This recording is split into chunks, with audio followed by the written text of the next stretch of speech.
मनुष्य का कल्याण कैसे हो।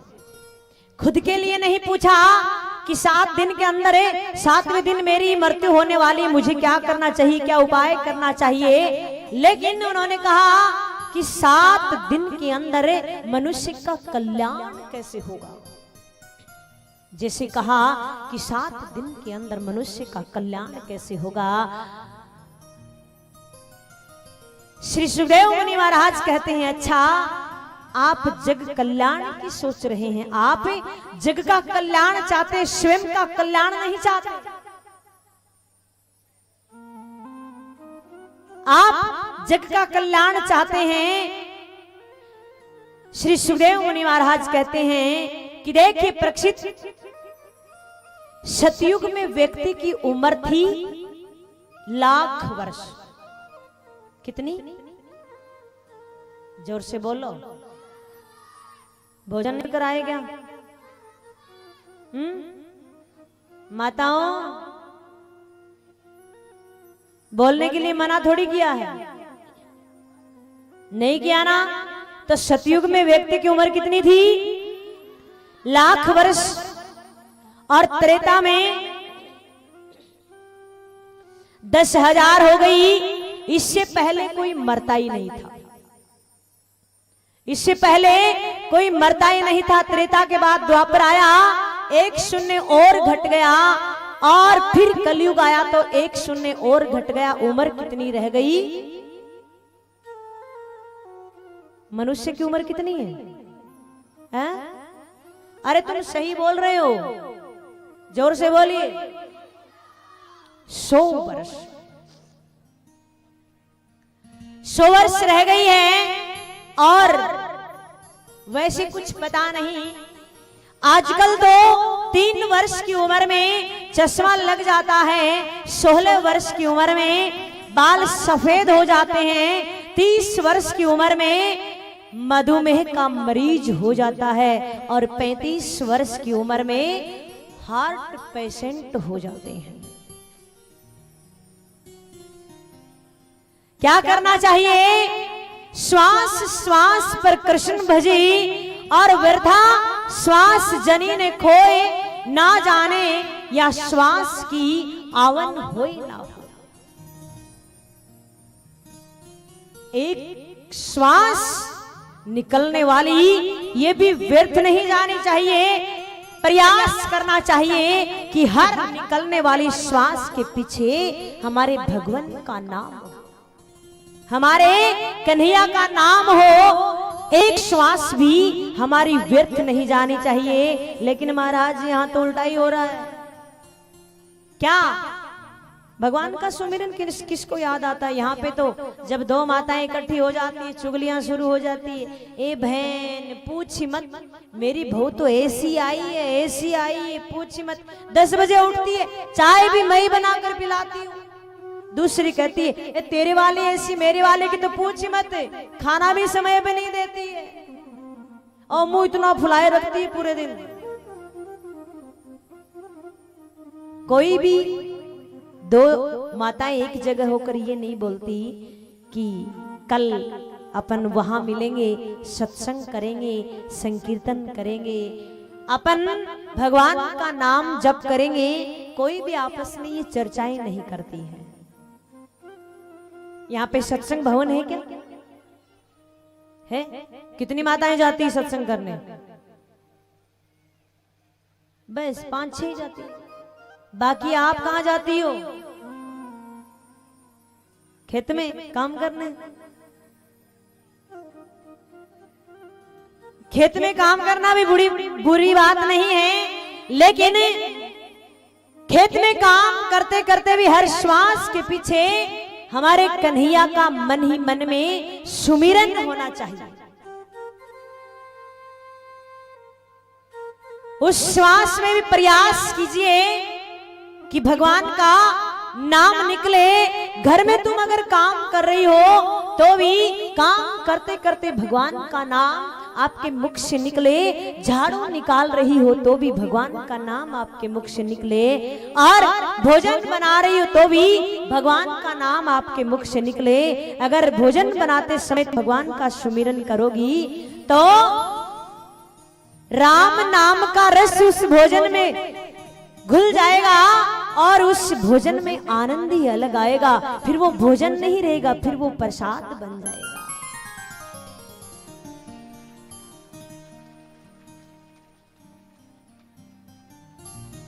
पर आज से नियम बना लीजिए कि जब भी आप दो माताएं एक जगह हो, चुगलियां नहीं, भगवान की चर्चाएं करनी है। हमारे भगवान के लिए हम क्या कर दें, कितना कर दें, कैसे कर दें, इस बात का चिंतन करना है। हर श्वास में हमारे कन्हैया का सुमिरन करना है। अब राजा परीक्षित पूछते हैं, चलो ठीक है, आप मुझे भगवान के दूसरे अवतार के बारे में बताइए कि भगवान ने दूसरा अवतार क्यों लिया, कैसे लिया, ये बताइए। श्री सुखदेव मुनि महाराज कहते हैं कि एक बार दीति पुत्र कामनावश कश्यप ऋषि के पास जाती है। किसके पास? कश्यप ऋषि के पास जाती है पुत्र कामना लेकर। शाम का समय है और कश्यप ऋषि लगे हुए हैं पूजा पाठ। वैसे शाम का समय किस चीज का होता है? शाम के समय में क्या करते हैं आप? जोर से बोलो, क्या करते हो शाम के समय? पूजा करते हो। तो फिर शर्म किस चीज की आ रही? जोर से बोलो।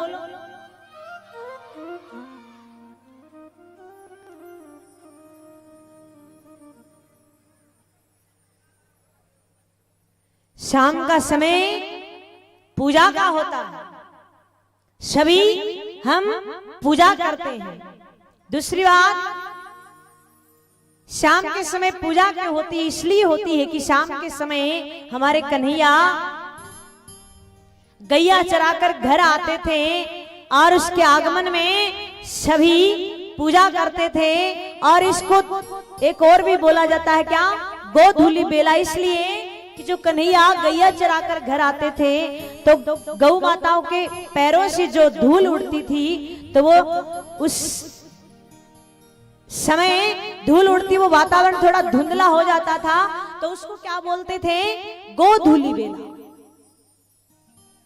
और जो सच्चे मन से भगवान की पूजा करता है तो शाम के समय क्या होता है? भोले बाबा माँ पार्वती पृथ्वी की परिक्रमा करते हैं। और जो कोई पूजा करता है, सच्चे मन से भगवान का ध्यान करता है, तो भगवान उनकी मन इच्छा पूर्ण करते हैं। तो शाम का समय किस चीज का होता है?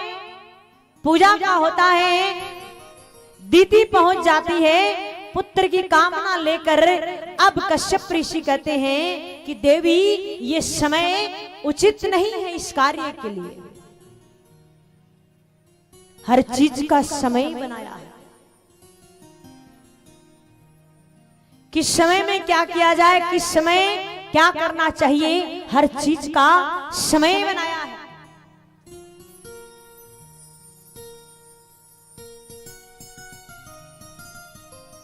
कहा ये समय उचित नहीं है देवी, लेकिन दीति मानती नहीं, जिद कर लेती है।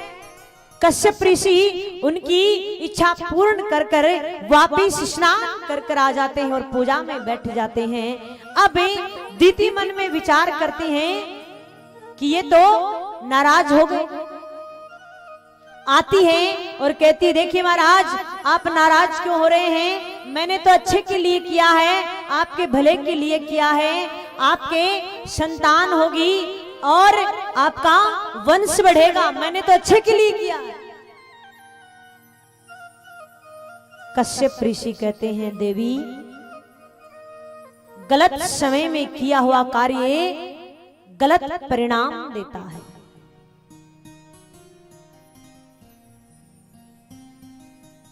तुम कह रही हो मैं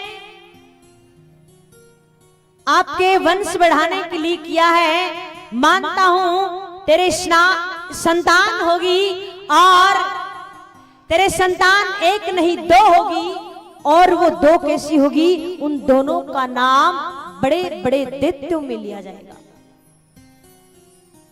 किसमें? बड़े बड़े दैत्यों में लिया जाएगा। और जब इतना सुना तो घबरा जाती है दीति, क्योंकि कौन मां चाहेगी कि उसके दैत्य हो। पैर पकड़ लेती है, कहती है महाराज मेरे से गलती हो गई, मैं तो आपके भले के लिए कह रही थी, मुझे क्षमा कीजिए, और माफी मांगने लग जाती है। अब कश्यप ऋषि कहते हैं चलो ठीक है, आपने माफी मांग ली है, दिया हुआ वचन तो वापस नहीं ले सकता, लेकिन आपका जो पुत्र होगा उसका नाम बड़े बड़े भक्तों में लिया जाएगा।